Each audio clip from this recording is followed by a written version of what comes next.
So I said that I would go to some of my friends' garages or sheds. I actually have a bunch of friends that are building their own Corollas. Hidden gems around our city. Sean has been building his 86 for... Since how long? September 09. September 2009 he actually bought this. Did you buy it off Magoo or? Magoo, yeah. Bought it off one of our friends that's in Australia now. So September 2009. So I'll put the picture of it up here. But it's pretty funny, like, I was getting really pissed off that it's been taking so long to build my car. And I'm only doing it a year. And yeah, Sean's been at it. How many years is that? 9, September 2009 is 9 years. So he's been at this for 9 years. Which is, yeah, like you've just been slowly plugging away. Attempt number 3. Yeah, attempt number 3. Record. It did hit the road once. It did, didn't it? It did. It was on the road for a brief amount of time. Sean's been just tipping away at this. He's done all the work himself, everything.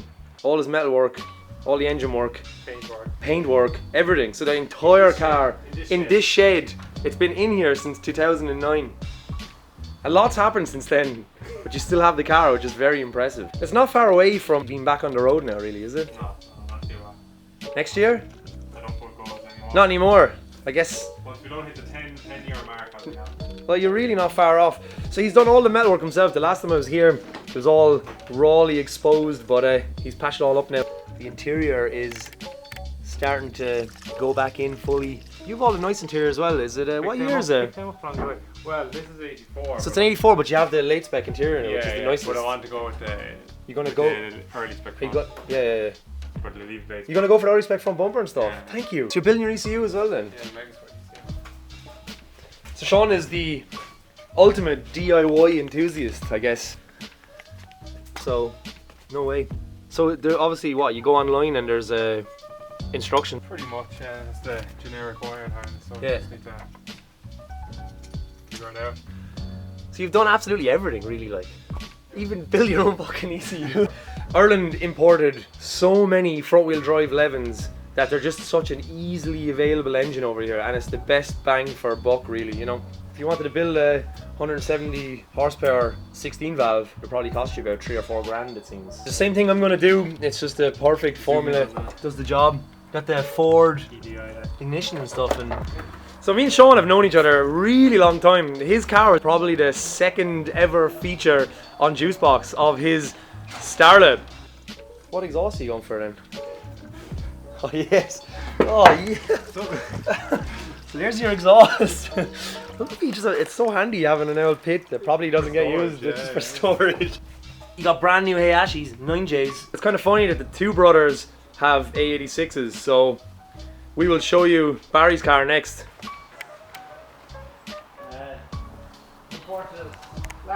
Came in from Japan last June. Barry bought his car pretty much the same time I bought my car, and we've taken very different paths. Yeah, even though this is a fucking nightmare as well. Yeah. Came in with a silver top, but it was fucking, the bottom end was rattled. We didn't know that at the auctions. Yeah. And then when it came into the yard, then it was just knocking bottom end. So yeah, that was a nice surprise. That's kind of the risk you take when you buy shit from Japan. Not everything shows up On the auctions. on the auction sheet, so. So then again, this is another fucking, this is a 7AG. So the two brothers obviously have the bit of knowledge and put together this 7AGE, which is Avensis, a 1.8 Avensis petrol bottom end with with a 20 valve a head. 20 valve head. Again, that we've done in that shed. It's uncharted territory a lot of times with this stuff because you don't really do it for a living. It's total just have a go and see what happens. But that's kind of part of the excitement, really. Because you have been trying to sort this car for the last year. Obviously, you didn't go for a full stupid nut and bolt restoration yet. We still put our heart and soul. But you put your heart and soul into getting it back on the fucking road. We drove the whole way up to Mondello. Yeah. 80 kilometers an hour the whole way. But this is a very similar looking car to Dougie's, as you've seen already. It's a 86 or 87. 86. Oh, I'm jealous of the 86 reg. Yeah, it's good, isn't it? Yeah, it's an 86 GT Apex, so it's the highest grade version of the Truno that came out. It's obviously a Panda. Sunroof model, she's the full spec. The shell was very clean. Yeah, it's a fucking, it's a good base, like. We were pretty, what did we do? 3 rust patches on. Yeah. Which is fun. Like they're all gonna have rust, like. Yeah. Every one of these is rusty. Engine out and resprayed the engine bay and then put her back in as a 7A. Oh, yeah, this is very nice Yeah, also. lovely, isn't it? Yeah. Some Japanese fella like owned it this and built a bunch of weird. No, whoever the fuck owned this car in Japan was a bit of a moron. Because he had the fucking. Jesus. Oh man, he had this. It's mean, like, isn't it? Like, He had the R32. yeah, hang on now. You have photographs of it to show me, right? This thing, I forgot. It came in with a S13 hubs, R32. R32 hubs, Yeah, and coilover. 5-stud conversion on the front. Yeah, and I shit you not. And look at the airbox setup. It's fucking hardcore. So this was sitting. Yeah. This was in there. Look, show. Well, that's the way it was. Sorry. Active motor. I wonder if they had anything to do with it. Oh man. Yeah, that's intense, man. So it came in like with this. Well, the lads Frankenstein the car and Re-Frankensteined it ourselves. re-Frankenstein it yourselves in a different way. But So that R32 hubs and brakes on the front of it. Yeah. And they were for an R32 GTR. One person. Flip steering rack. oh yeah, is that the grill you're putting into yours? Nice. So yeah, these grills, the early spec Apex GT Apex 11 came with this grill, and I had a little fucking what's it called? Was it a thermostat? It's a thermostat. So when it heats up and the car gets warm, this used to automatically lift up and show this grill and let air cool through. So it's a very trick little piece on the early 11s. I'm gonna annoy Sean and make him talk about his Starlet. So this is what year is it? 94 quad headlight Starlet turbo. It's incredible how rare these are now. These were everywhere on the road like maybe 15 years ago in Ireland, and when me and Sean first started hanging out with each other, this was his car and he was in it every single day and night of the week. So this was the car, this was your first proper modified car, and you still have it. And they are, yeah, it's rare. It's nice to even see a fucking Starlet these days. You ended up turning this into a track car then, full time attack car. Sean started competing in time attack with it. How long did you do that for? A year. A year. 11. Yeah. 2012. And then just returned it to the shed. Yes. It's lived here ever since. Yes. So then you bought this. What is this? Formula V. Formula V. 1.6 Volkswagen Beetle engine. Okay. It's got a Beetle engine. Raced a lot in Ireland. Wow. It looks like fucking 70s or something, is it, or The 80s? design is from the 70s. Okay. This chassis was made in 1986. Fucking hell. Do they still race these, or? Yeah, they have a full grid. No way. Sketchy as fuck, man. Fair fucks to you, like. I would be terrified in this thing. Yeah. The Anglia. The Anglia, 1967. Ford Anglia. 105E. 105E. Okay. The 105E was a special edition. Had a stripe along the side. None of the others had it. Okay. 105E. Had a stripe up the side. And this is your dad's. Yeah. This is obviously where you get your interest in this stuff from. Yeah. It's the best part of it. Fucking hell. Or Rover V8. Wow. 3.9. That's real tasty. Yeah, This is fucking cool, man. It'll be cool when it's finished. Yeah, I love these things. I love the back end on them. They're just like they're like a shrunken American car. It's the standard Steely's rebarreled. You guys definitely have an interesting collection of cars. Just have your old Vortex bumper for your Altezza. The front of it is in bits. So you have one of the only Altezzas that. It's not fucking shammed up. Yeah, these cars have quite a bad reputation in Ireland at the moment. Cut to the boys doing rings and that. It's literally the new car for doing rings in. But they're actually a beautiful car. The guy that designed the 86 designed the Altezza. I forget his name, but Ganador. yeah, you've got some nice stuff. The Ganadors, Work Emotions, XT7R on the front, and CRK AI on the back. Show me your new, Oh yeah. the new machine. Hybrid. Probably the, So there's a new wave of like Japanese imports coming into Ireland. What is it? it's just a normal Honda Fit, but it's a 1.3 hybrid, so it's your cheap tax and really good. Yeah. That's a full Mugen. Full kit on it. Mugen kit. So it came in like this. I'm the first owner. So yeah, it's fucking mental, like the full Mugen kit on. 1.3 hybrid. Yeah. Wow. Raise Group NRS Yeah. for the old schoolers. So yeah, it's fucking perfect for a daily. 50 miles to go. And I do all the motorways.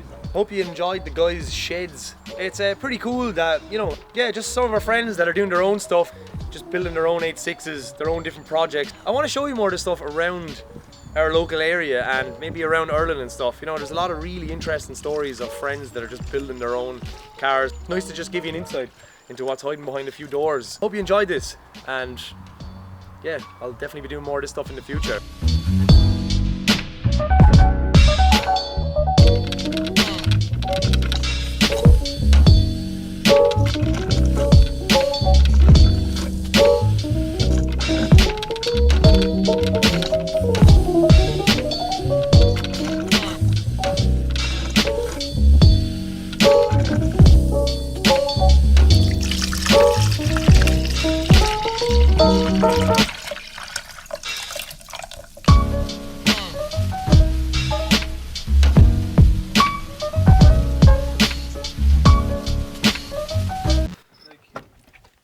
The biggest guy in the back.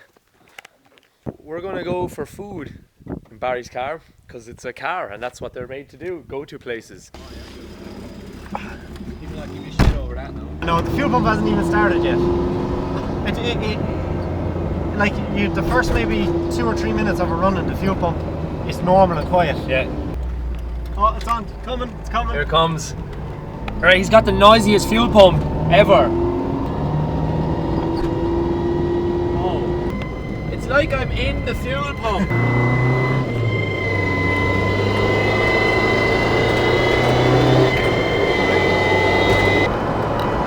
Hey! How does it feel to be on the road? Unbelievable. A year in the A making. year in the making and a lot of hardship and a lot of fucking money. These cars are not cheap at all. I like all these old stickers. They're great. This has been here a very long time. Wow, it's like you can't even feel where it starts on the fucking dash. Nice. So we use the bottom end and the gear knob. A gear knob and a bottom end out of a 1.8 Avensis.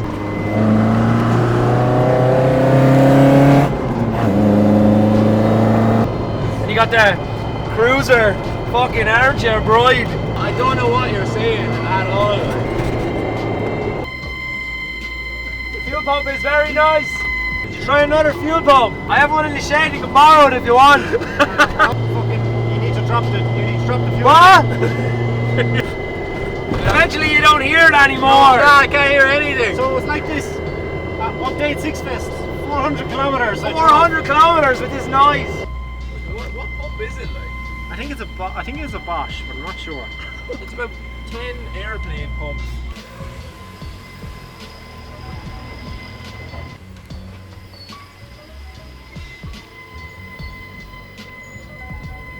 Oh man, that's so loud outside.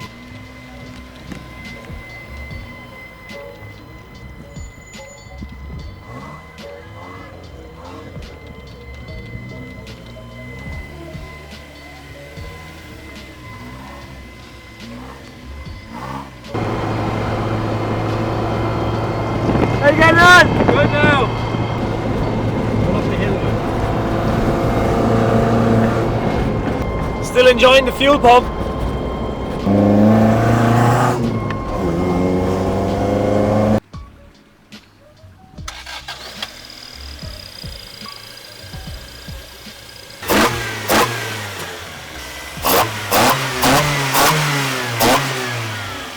We're hoping that the reliability of the 7.8.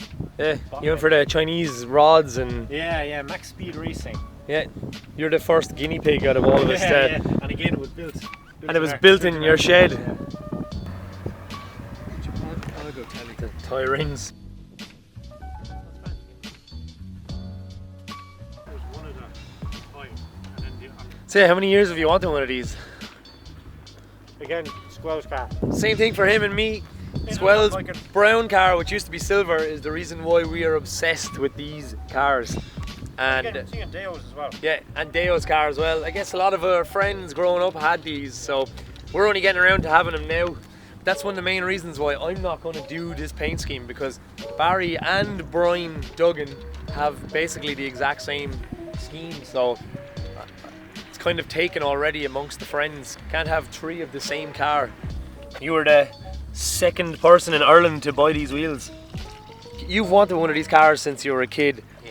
And now you get to just look at this and it's yours. Yeah, that is fine. And it's a very weird feeling. That was a full, almost more than a year. It's probably about 14 months sitting in the shed, like, Yeah. with things going wrong with it. and now it's here. It's a nice feeling to just sit there and stare at your own car. You have the most iconic 86 colorway that ever existed because obviously of Initial D, and like this is the one to have. How dare you sit here and stare at your car? Yeah. It's a weird thing. A lot of people wouldn't actually understand this if they're not really into cars. They probably yeah. just think we're weird. You're staring at a piece of fucking metal. Yeah. The last thing to do to the car is just look at It's it. just look at it when you're finished. It's just It's the last thing to do is stare at your car. Oh, that's the best thing I've ever said to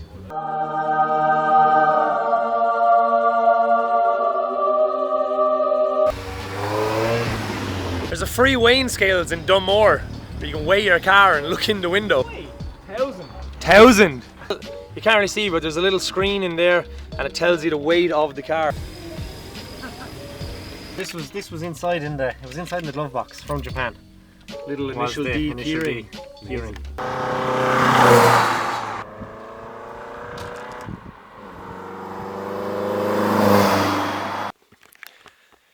Here's a fun fact for you. The number of my AE86 is 3974. And the number on Brian's 86 is 4014. So that means Brian's car was 40 cars behind mine on the assembly line in Japan. And both cars ended up in the same shed on the other side of the world. So both cars were probably made in the same day, I would imagine in the same week, and they definitely saw each other, and now they live in the same shed, which is fairly interesting. Obviously this isn't the car at the moment, but it's kind of cool. That's incredible. Our cars are 40 cars between each other.